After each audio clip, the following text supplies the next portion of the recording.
नमस्कार साथियों।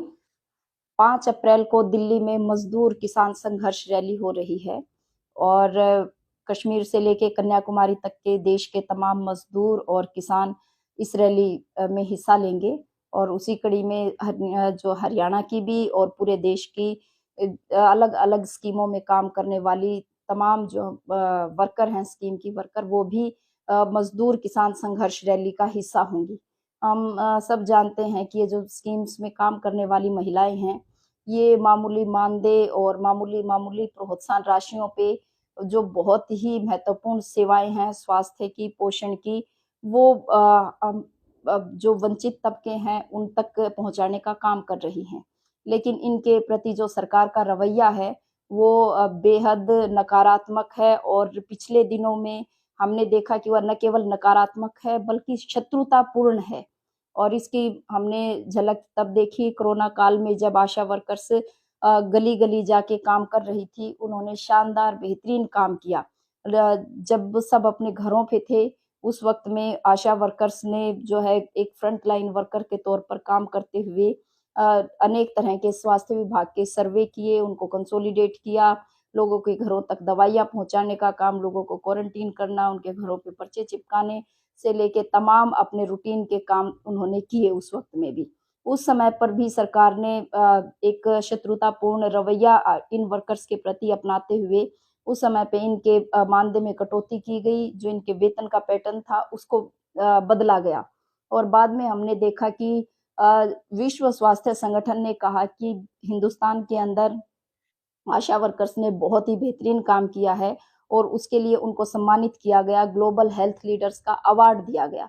लेकिन इसके बावजूद भी न केंद्र की सरकार और न ही हरियाणा की सरकार उनके पक्ष में बोलने का कोई उन्होंने कभी काम नहीं किया। उनके काम को तो रिकॉग्नाइज करते हैं, लेकिन उसके बदले में जब सुविधाओं की बात आती है, वेतन की बात आती है, सामाजिक सुरक्षा की बात आती है, तो उस पर सरकार कोई बात नहीं करती है।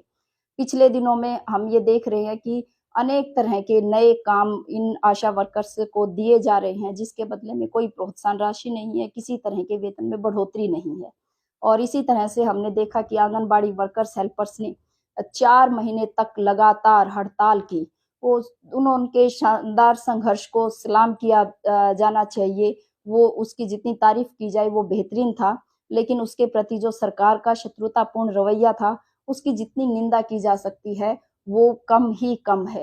हम ये देख रहे हैं कि जिस तरह से आशा वर्कर्स पे हर रोज नए तरह के काम डाले जा रहे हैं सरकार द्वारा, इसी तरह से तमाम सरकारी योजनाओं को जमीनी स्तर पे लागू करने का काम आंगनबाड़ी की वर्कर हेल्पर द्वारा भी किया जा रहा है।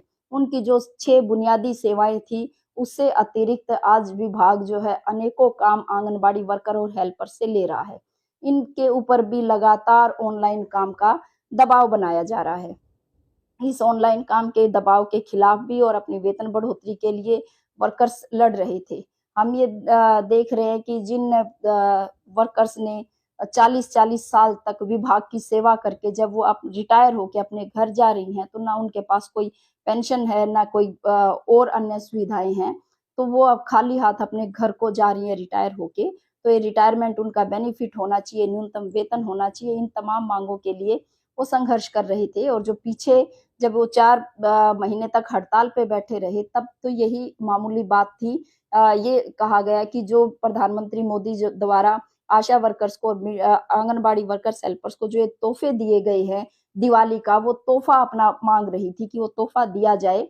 लेकिन उसको अपने किए गए वायदे को पूरा करने की बजाय भी सरकार ने उनके ऊपर जो है शत्रुतापूर्ण रवैया अपनाया और उनको टर्मिनेट किया, उनको डराया धमकाया और अपने वायदे से को पूरा नहीं किया। और आज भी इन वर्कर्स पर लगातार दबाव है। इसी तरह से हम मिड डे मील वर्कर्स के बारे में देख रहे हैं कि केंद्र की सरकार ने तो पिछले 2010 के बाद से मिड डे मील के वर्कर्स के वेतन के अंदर किसी तरह की कोई भी बढ़ोतरी नहीं की है। कुछ राज्य सरकारों में कुछ बढ़ोतरी हुई है, हरियाणा में भी हुई है, उसके बावजूद भी उनके जो है काम की पहचान, उनको किसी तरह का कोई सामाजिक सुरक्षा लाभ कुछ भी नहीं दिया जा रहा है। तो इन तमाम स्कीम वर्कर्स की मांगों को लेकर के इनको पक्का कर्मचारी बनाया जाए, न्यूनतम वेतन 26,000 किया जाए, तमाम सुरक्षा लाभ, इनको सामाजिक सुरक्षा लाभ दिए जाएं।